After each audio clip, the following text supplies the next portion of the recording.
Welcome to Threads of Enlightenment, a podcast devoted to helping you overcome challenges in your life that prevent you from becoming the best version of yourself.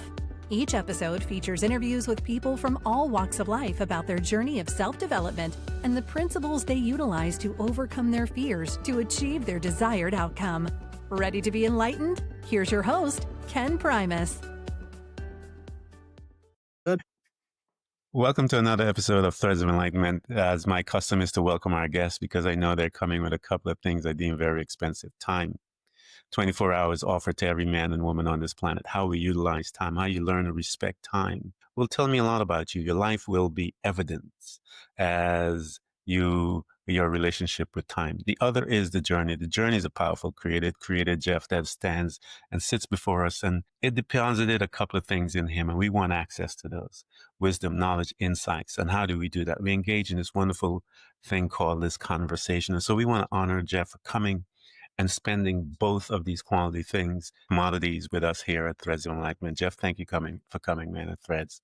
Yeah, I appreciate it. I love when I was connecting with you, just reading about your mission and what you do, and I'm excited to play a small part of that. So thank you for having me. It is an honor, man. As one of my customs on my podcast is just full of customs, man. And this is the first one. I usually ask everyone this question because I think it's an opportunity for them to let the audience know, number one, what is their mission statement, if you will, the thing that drives them, that pushes them and makes them up and so forth. What is, and that question is, Jeff, is how do you serve mankind? I feel like I've been put here to help. And if there's anything that's a part of my purpose, when we sit down and we start just going through a resume, you're going to find a life full of service.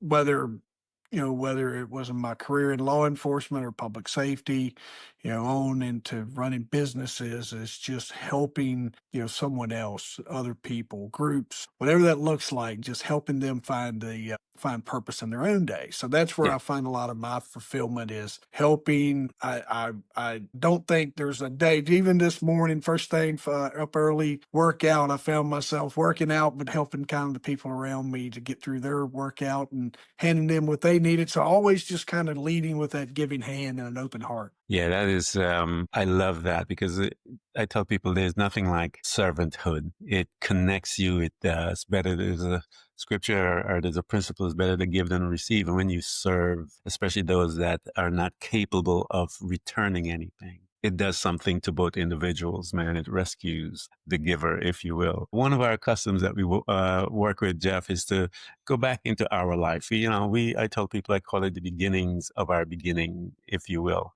And so usually this is a location that you and I get to learn how we show up on this planet as individuals. The very first space that we visit is the family. In that unit, Jeff, we learn a couple of things. We learn about communications skill. We learn about attitudes, behavior, all of these different things that we pick up at this location. And then we move through life heading to becoming independent adulthood, if you will. So what was your family unit like? Growing up, man, it was a lot of dysfunction, Ken. It was looking back on it, I was raised by aunts, uncles. My mom was a single mother that had me when she was 17. And so I was raised by extended family for the most part. My mom is really getting to the point now to where she's more comfortable, and I'm older.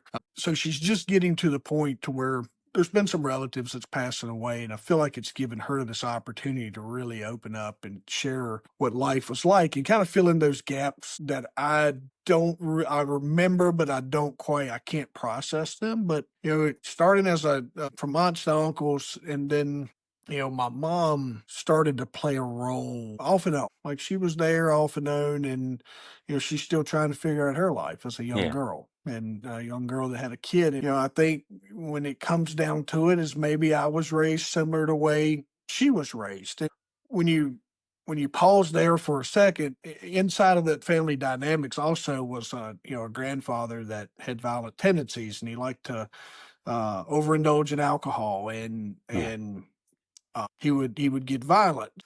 My childhood was kind of filled with just moments of violence, gunplay, Law enforcement was always at the house for some, just because there was always something going on in his life. So there was always just chaos. Yeah. And, that's kind of where the breaking the curses anchor starts. It's rooted around in just things that, it took me a long time to really process as a kid. Because as a kid, you're like, you take ownership and you don't Mhm. realize at a young age, but you want to, even then, I wanted to help. I want to be part of the solution, not the Yeah. problem. And so you take ownership of adult problems when you're very, very, you're talking super young. I shared with my friend Jody Peterman yesterday. We were talking about it, and one of the key things when you look at just healing and domestic violence and violence in general was there's always a shelter, a cloud of secrecy that families sometimes will deploy, and I was Yeah. part of that as well. Is my grandfather had dumped, he threw a cup of hot coffee on me one time and just lit me on fire.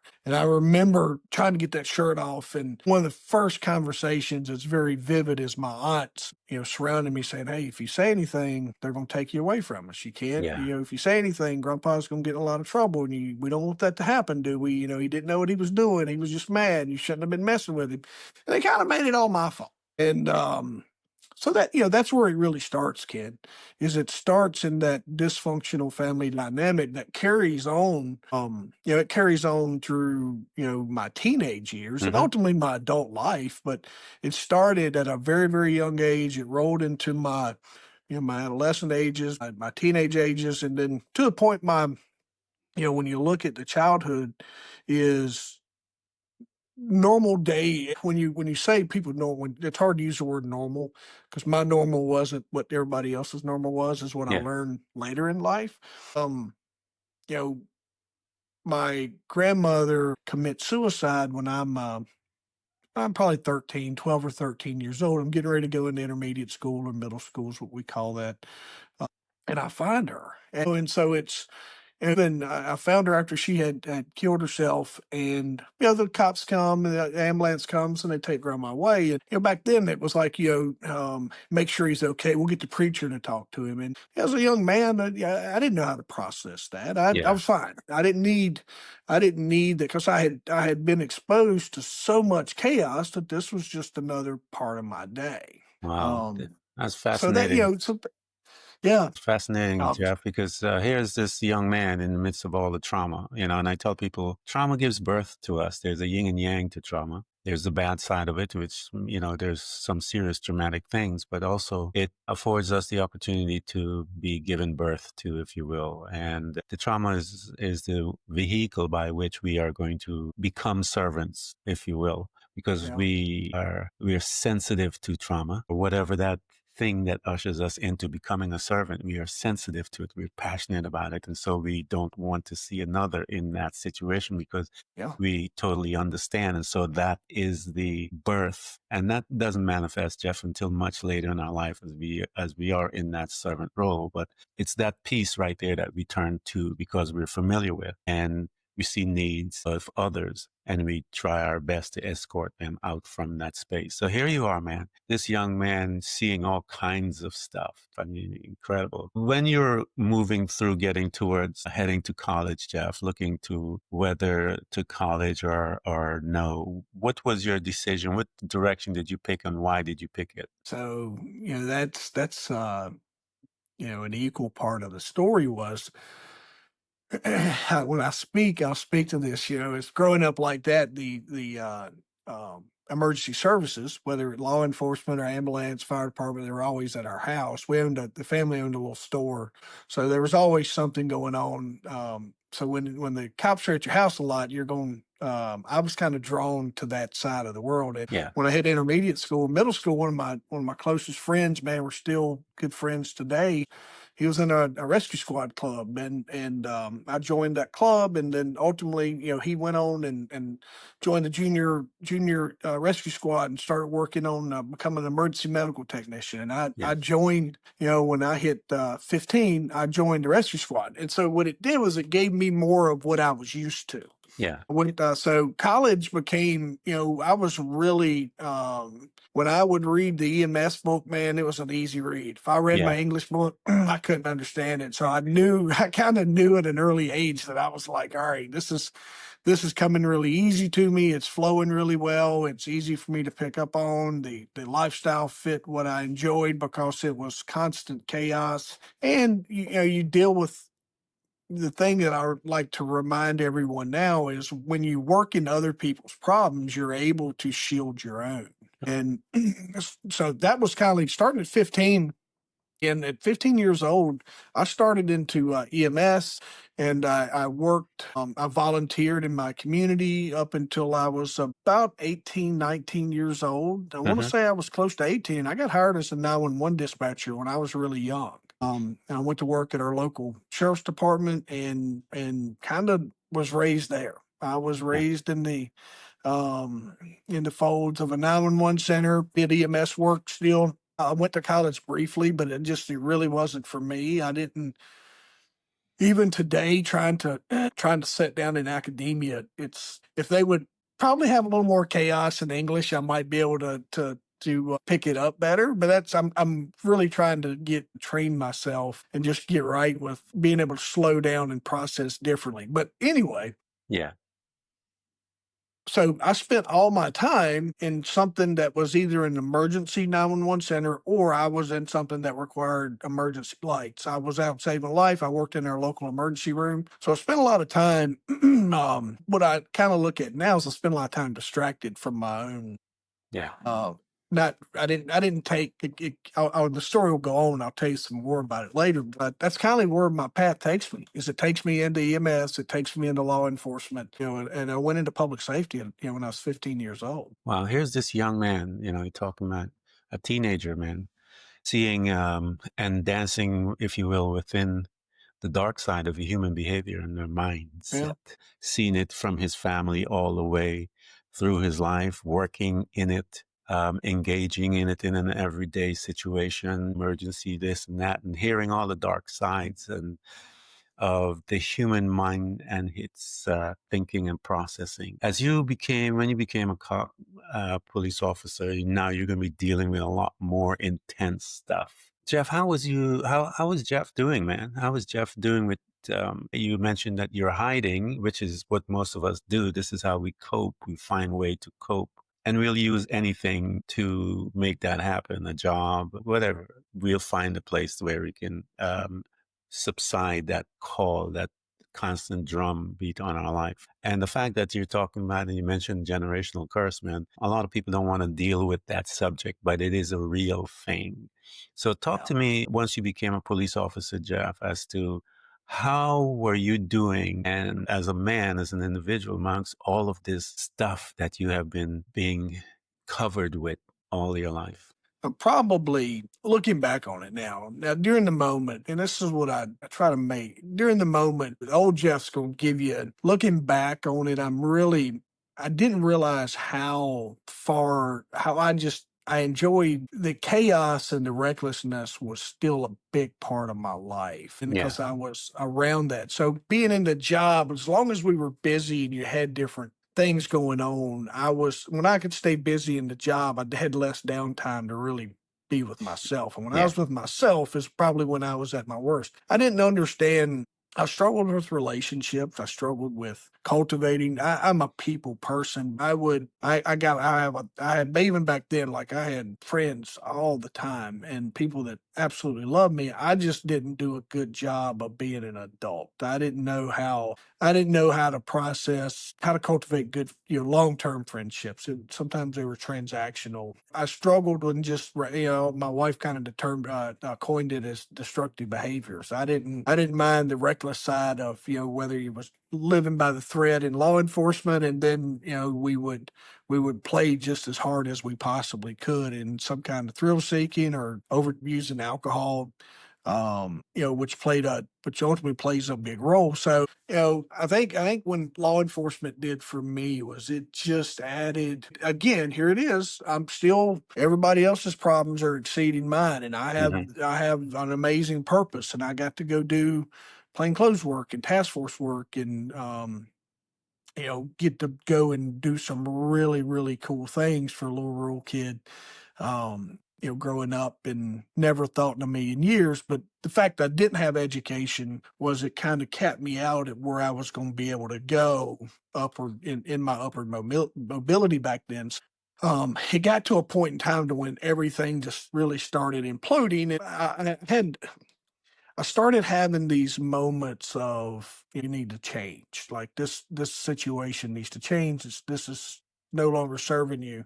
And I really look back on that now and probably for a good 6 to 8 months in my life, I was like, I need to get out of this. I need to get out of law enforcement. I just need to move on. And I was too afraid, like we were talking earlier, just you should write a book on courage. Like Yeah. I was too scared because I didn't have, if someone would have came along and helped me and been like, hey, I'll help you bridge the gap from here to here. Hmm. I just didn't have that person. I didn't have that Yeah. person that came along. So I was figuring a lot of it out on my own. And here's the other thing I would say, Ken, is if that person existed, I probably didn't have the mindset to where I was ready to listen to him because I was so focused on the job and I didn't have that clean set of eyes. I didn't have an open ear to where I could listen to reasoning when someone was trying to say, hey, this is getting to be too much. My wife was able to do it as time come on and some of the situations like I ended up, we had really a lot of purpose and we did amazing things. I just still hadn't worked on me. Yeah. It's So always the my, case, though, so Jeff. yeah, right. So the stuff I did on the job, like I'm really proud of the work that I did and the people that I impacted and the lives that I hopefully affected in a positive way. Now, there's an equal number of people that call, say the guy was a jerk, and Yeah. I own that. That's 100%. But I think that's just part of my ego driven that I was working with back then. But the law enforcement side was a very, very fulfilling career. I started to implode because a lot of the things I was starting to get too much time to think. Yeah. As my career, as I started collecting more time to being alone or my thoughts or my relationship had changed. I was back single. I wasn't going and moving. My task force assignment had ended. So I had more downtime and I was really starting to kind of get in my own thoughts probably a whole When lot. you started doing that, Jeff, because that becomes important, that's the catalyst that will now send you onto your journey, if you will. When you got there and all the downtime and you began to work on you, as you said, you were too busy or hiding amongst the busyness of life. When you started to do that, what did you begin to notice? Because as I said, those ancestral stuff, we have to deal with it. I'm, you know, it's something I had to deal with, and all of us have to deal with it. And I think what happens, Jeff, is that one person within the family have an opportunity to change the DNA of that entire family, the generational curse. And someone, when that individual is picked, if you will, they have to go through some of the hardest things to come out of the other side. So here you are, you were picked, Jeff, and talk to me as to that when everything began to fall on you. How did you manage your first steps to start getting out of it? Well, the first steps wasn't so pretty. And Ended up my turning moment was I got a DUI as a police officer. So that world come crashing down. Virginia just passed a law that you couldn't operate emergency vehicle for 5 years if you were convicted. So I went from 15 years old until I was about 35, I think is where I was. I didn't understand if it didn't have emergency lights, if it didn't have chaos, I didn't know how to do it. yeah, I didn't know how to read a ruler. I don't know how to hammer a nail. I don't know. I could mow a yard, but I did not landscape. Right. So I go through this phase of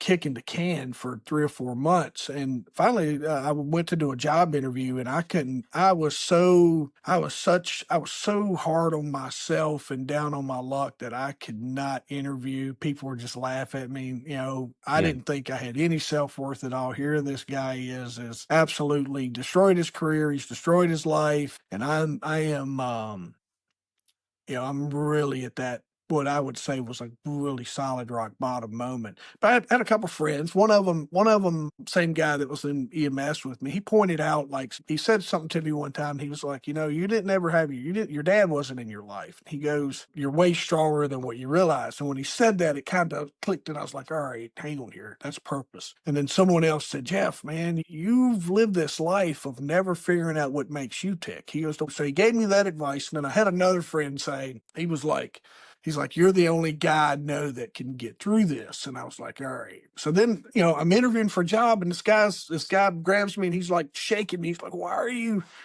you so down on yourself? And he gave me what I knew how to do. And he Hmm. taught me how, just in a brief conversation, this is what you did here. This is how it applies over here. This is what communication looks like in law enforcement and public safety. This is what it looks like in sales. As soon as he told me that, I had this light bulb moment, and I went on and found a job, and went to work at a dealership. And my now wife, we ended up back together, and life started really changing. And I'm still kicking the can. I'm mad about Yeah. what I lost. Yeah. Right. I'm really so frustrated about what I couldn't have no more, that I'm not paying attention to all these good things that are coming in my life. Yeah. My son being one of them.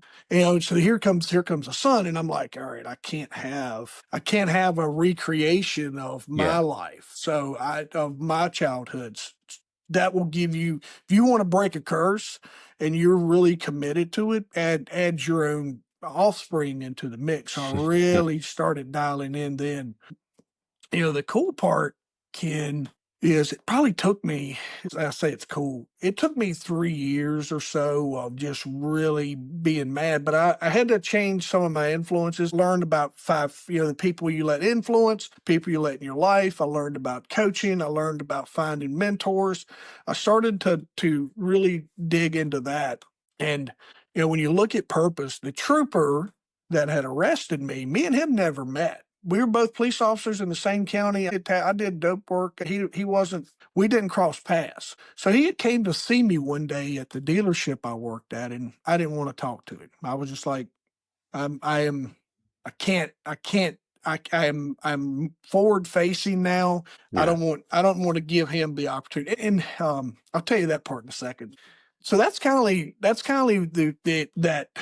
that bottom moment kind of compiled and rolled into a big old ball Yeah.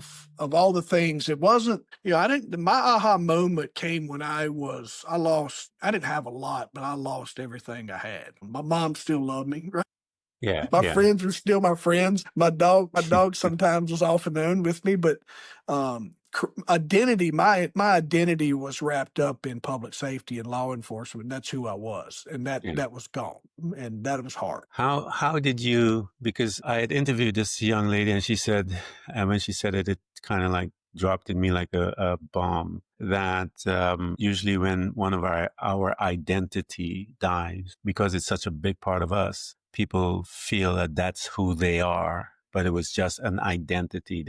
We are capable of creating others. And usually when we get into our place, the darkness and so forth, if we allow ourselves to become that creator to create another, we will create another. And they have programmed us to the degree that we think our job is who we are. And that's not true. And so once you began to move through your journey, Jeff, you said you hit bottom. Even the dog had his time once in a while. And when you started to make that turnaround and started to notice, wait, this is a lot of the ancestral stuff that I need to deal with. And talk to us about that. How did that begin to manifest in your life? And how did you begin to deal with breaking that ancestral Yeah. curse, if you will? So it drags on a little bit.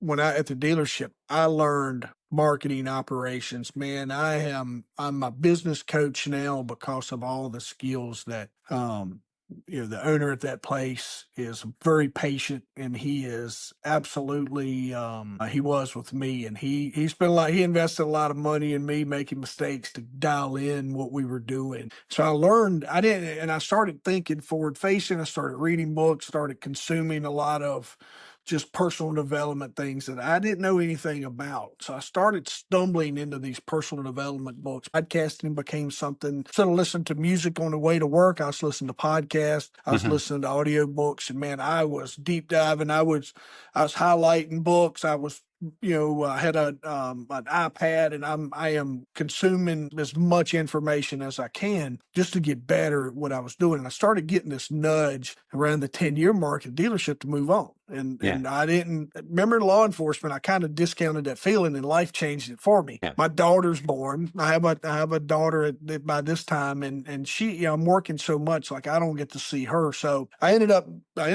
wanting to. I was working out, and I wanted to get into group exercise and ownership. So I ended up leaving the dealership and going to work in group exercise. And the journey continues through relationships and ultimately by a gym. And I'm still figuring out me. And after I bought my gym, my purpose really, people started coming in, and I started noticing, like, someone would come along and they'd say, "Hey Jeff, let me work with you on this spirituality. Let me work with you on chakra healing. Let me introduce you to Reiki. Let me Yeah. introduce you to the Bible. Let me talk to you about your spirituality. Let me talk to you about the universe." And one of the stories that I tell when you talk about purpose, and this really helped drive me to where I am now. I had a lady join the gym when we first opened. It was coming out of COVID. She joins the gym, starts perfect attendance. Having plenty of people come in. We're going to talk about this one lady. And a couple of years go by. I'm running the gym, but all these little characters are being placed in my life to suggest this, or hey, go do this. Won't you go do some past life hypnosis? Yeah. I'm drawn to all these different things, and I'm working through all these parallels. And we do these sit body games, and the husband of the lady that had joined my gym years ago comes up to me, and he's like, "I just want to talk to you. Thank you. We had won this tournament." And he goes, I want to tell you how much we appreciate you. You saved our marriage. They had a baby that had died at a very young age, like right Yeah. after birth. And their life is their marriage, they're strained, all the things. And he goes, the day you opened your gym back up, he goes, my wife is scrolling. She sees the ad and says, "I'm going there." She's to the words he said, she joined on the spot. He goes, "It changed her life. And our marriage is better now because of her coming to your gym." And I was like, "Thank you, man." And it always means a lot. Yeah. You hear that, and it's appreciation to what you, because it's a lot of work. But here's where it really drove home. Me and him end up sitting side by side at dinner, and he goes, "Hey, didn't someone say you used to be a police officer?" And I was like, "Yeah, yeah." And he goes, "My dad was a police officer." I'm like, "Really? Where at?" He goes, "Down in Franklin County." I'm like, "No kidding. What'd he do?" That's where I'm from. Hmm. And he goes, "Oh, he was a trooper." And I go, "Really? He was a trooper?" He goes, "You know who the trooper was?" The one that. Yeah. So, Ken, when you want to talk about sending me into a spiral of purpose and breaking curses, is when that moment happened to me. That's when all the hell I had put myself through really started accumulating into purpose. And Yeah. then after that, it was my butterfly moment. It was like a little butterfly effect moment. Something bad happens over here, Yeah. and then something positive comes in over here. So that opened up this doorway of conversation with amazing people that would absolutely, because I would put it out. By this time, I'm smart enough to know about, just meditation or prayer or whatever, just that communication. So I would put it out there and be like, "I'm struggling to figure this out. Just keep sending me people that can guide me." No different than Jeff and Ken getting to have Yeah. a cool conversation. Is I just kept saying, I would keep every day, I'd be like, "Hey, I'm not smart enough to figure this out on my own." And up until recently, I was mentioning Jody there. So one of the things that I kept working on was, like, whether it be with a healer or with Reiki or whatever it might be, is it always came back to my past was nagging me. And I got turned into some really good breath work. I'm through some NLP type work, and Hmm. Holly McBabe helped me through a little bit of this, and a couple other people. They gave me some breathing techniques Yeah. and just some centering things that really helped me. And then one of them was the Ho'oponopono prayer. And that one is, I've learned through this journey, and what I would say is an earlier part of this, to forgive myself. It got to the point where I knew that I was still angry with me, but I finally just said, I'm done with this. But my past was still haunting. So now, man, here's the way I kind of approached it. Was I sat down and I went back to that kid who was Yeah. exposed, and I find these memories. And if you're folks that listen, if you're listening to this, you have that one thing that you'll be driving down the road and a little memory will pop in and you're like, why is this here? Why are you popping in here? Why are you reminding me of this? And it's negative. Something might trigger that. Just something happened as a kid. It might be a conversation with a relative that just, because I had some folks, and I'll tell you, I'd had some family members that passed away. So I had to go back and be around a lot of Yeah. these Hmm. folks. It's triggering some of these things. So with Ho'opono is, it's really recognizing that moment, thinking about that little kid, little Jeff. And my mom had gave me picture albums of when I was a kid from my aunt's house. She had passed away. So I was flipping and I'm looking at these pictures of this kid, and I would stop and I'd go, this right here is what that guy was dealing with. Right here. I remember that outfit. I know what this kid was dealing with. I know what year this was. I know what's going on, all the hell this kid's dealing with. And I would just follow that prayer, and I would just say, please forgive me. I'm sorry. That, I love you and thank you. yeah. And I would go to each one of those moments, Yeah. and that's what I do now. And so you take that into business coaching, Ken. I have a lot of people that come in to me, and their business, it sometimes is tilting down or flatline, or they're just struggling to get out of their way. And more conversations is it'll lean into something negative that's impacting them right here. And that's the work that I enjoy doing. Is I It's can teach you always, how to market. I can yeah. teach you how to do. I can sit down and teach you six-figure strategies, but if I can't get you out of your own way, they're all for nothing. So if I detect that in my business coaching, that is part of my program, we'll pause, like, hey, we can't help you build a successful business until we work on this part. And if you're not ready for this, I totally get it, but this is something we're going to have to start giving time and attention to. I got a little program that I work now just on some simple breath work, and acknowledging things, and then just kind of, man, I'll tell you what, man, if it'll help me get right with me, it goes back to what the purpose of what we talked about helping people, man, I'll put as much time into as I need to, because I know what it's done for me. Yeah. Talk to that, because no, it's not. We are our first client, Jeff. I don't care Yeah. when we are on this work. We are our first client. And talk to me. You mentioned the breath work and stuff like that. This is one of the most powerful tools out there. Any one of you guys that are listening to us, I know Jeff has been chatting and opening up to his life to us and showing us how he was, and contention, if you will, our approach in life. I know Jeff is, if it can happen to me, it can happen to you.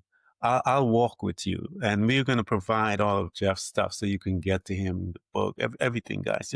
And you know how I feel about when you buy people's books and go to their coaching classes and so forth, is come ready, prepared to learn. And when you come that way, you'll receive faster. You'll come out of your stuff faster. And so that's what we try to envision in doing our conversation here with Jeff. And I always tell people, Jeff, that's the first podcast. Sometimes what I do is for them to get to know you. And then after we try to bring you back so you can get into the nitty gritty of your stuff. So talk to us some of the nitty gritty, Jeff. Let's whet their appetite, because I want to bring you back and go in, because I know you have so much more to give. Yeah.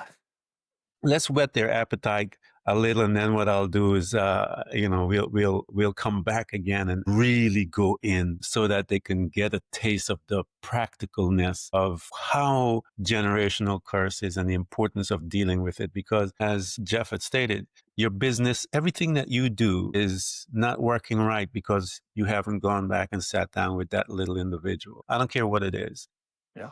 We make excuses, and it's time for us to stop making the excuses. Your business and your life is in shambles because you haven't gone back and dealt with that little individual, the trauma that little individual had, because it's manifesting over and over and over and over again. And until you have that meeting that appointment, you're not going to move at all. And your life will be circular because why? You haven't made the decision to get healed and get right. And once you do that, it'll work. Trust me. And I know Jeff believes the same way. Jeff, talk to them about, as we said, let's whet their appetite, because I want to bring you back, man. I want to bring you back so we can get in there as to some of the things that you began to implement as you're moving through your life. You talk about the breath work, talk about those little things. And then we're gonna close up, man, and bring you back. I want to bring you back because I think I went through this generational curse thing. So I know we need to have a really long conversation about that, Jeff. And I want to bring you back to do that. No, I Talk to us appreciate that. about You hit it. You your hit thing. it, Ken. You hit it there, man. Don't show up. Don't show up for the meeting without pencil and paper. Yeah. And it's because I'm working on a live event, and it's funny you brought that up. You want to talk about purpose?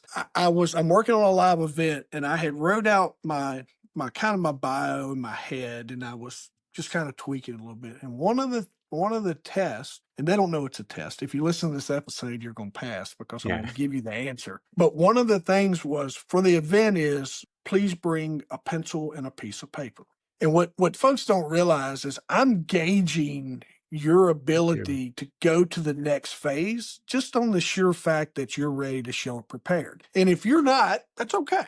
If someone shows up without pencil and paper, I know that I got to start, because if you're just showing up in a room and you just said, hey, I'm coming to listen to what this guy has to say, and I know that I'm supposed to be in this room, somebody told me to come here, but I wasn't prepared enough to read the instructions on what I'm supposed to bring. That means I got extra work to do, that you're not quite ready. I think when you look at things that I really enjoy helping people do when it comes to breaking a curse is it has to stop with you. Yeah. And I've learned that. I've taught my kids that. And when we get into effort is I'm able to have these conversations now because when my kids hear it, they're old enough to process what dad's doing. Dad's not talking about negative things. He's talking about negative things that happen. He's using them in a positive way. So I had to be really careful of how I put those out there. So it has to stop with you, and you have to learn that you're in control. And then you have to almost build a little bit of a box or put yourself in a circle to where we can really just go to work on you, because as long as that person or those people are still negatively able to access your brain, your ears, and influence you, your time to breaking the curse is going to be longer. Yep. So when we try to start working the conversation there is we keep it simple of just finding, all right, listen, you always got that cringe moment. You got a cringe moment that happened to you, whatever. Inhale it in, and when you inhale, get a little more. Inhale a little bit more, and just recognize that moment. And then as you get ready to exhale, is think about, is there anything else? And when you exhale a little further. And when you do those two things, when you have the ability to breathe, but breathe a little more, tricks your mind into knowing that you're safe. And then when you exhale, and you exhale beyond just a normal exhalation where you're like really just blowing all the oxygen out of your body, it tells your brain, hey, if we can do this, we're really safe. So it helps you relax. It helps you think. And then I go to the Ho'oponopono of just at that point, it's like saying, okay, let's acknowledge those. Let's forgive those. Let's acknowledge I'm sorry for those. I love you, and move on. Right. So just stepping through that little simple process. So if you're stuck today, if you'll go through those three things, if you'll just inhale big, think about that moment of whatever's kind of got you stuck, inhale real big. And what it does and I teach my kids this for athletics is, we did it in SWAT, we did it different things. When you can get air into your body, your brain is opening up, and you can literally, in chaotic moments, you can watch time slow down because everything's moving so fast, but you're able to breathe, your eyes open up versus constricting down, and just getting the breath in. So those are a couple things I would tell you coming out of the gate is you got to wall yourself off. Doesn't have to be forever, but you have to be able to go away far enough to realize that when you go back into those conversations, and this is what would happen with me and my mom would try to justify everything that happened because that's the way her brain worked. Yeah. She just was just trying to, she knew it was hell. She knew all the things. She just was trying to process it as, I don't want you to think I was a bad mom because of the Yeah. situation we was in. And I finally had to say, giving it, stop saying it's the way it was. It's the way it was for us. We have to recognize how dysfunctional it was, or you and I are never going to be able to move on. Yeah. So I had to put some boundaries between me and my mom until my mom was ready to process it. So that's hard. It's hard for a lot of people, Ken. When you start talking about kicking your mom out of your life. Yeah, that's why I was laughing. Is it's setting tough. boundaries is tough, and Yes. especially when it came to your mom, Yeah. So look, if that's hard. So that can be the conversation. If you're listening as we wrap up here with Ken, I can't thank you enough for that time, but don't run from these feelings. I did. I'm living proof that if you run from your feelings, if you run from these negative emotions and you don't pause and deal with them, when time finally catches up and time gets its side back because you're so busy over here to process, when time finally starts winning the battle, it will catch up with you. And when those moments start coming into your life, is acknowledge them. And get that breath in, acknowledge that moment, get that breath back out, acknowledge another moment if you need to, and then run through that little prayer and let that kind of be that acknowledgement of you weren't that person. If it's something from your childhood, it ain't your fault. If you was a jerk in your 20s, it ain't your fault. You were growing up. You ain't the person you are now. So I think that's the tips I would leave everybody with, Ken. 3 simple little things I think that would change your life. It has for me. And guys, we are going to bring Jeff back, and we're going to do it a back-to-back thing. Jeff, you and I will talk on that after. And we're going to provide all of the links for you guys to get access to him, because I want to continue this conversation and get deeper, because I want you guys to see and hear his story, and I want you to get a glimpse of me. I'm going to open up and talk a little about me as well, because this is an important topic, and I'm going to work with Jeff on bringing him back. Jeff, thank you so much for coming to Threads of Enlightenment, man. Yeah, appreciate you, my brother. Thank you. Thanks for tuning in to Threads of Enlightenment with Ken Primus. Hopefully you're now feeling more empowered to overcome the challenges in your life, whatever they may be. Share that inspiration with others by telling them about this podcast, rating it, and of course, remember to subscribe so you don't miss a single episode. For more connection, you can find us on Facebook and Instagram by searching for Threads of Enlightenment. Until next time, stay enlightened.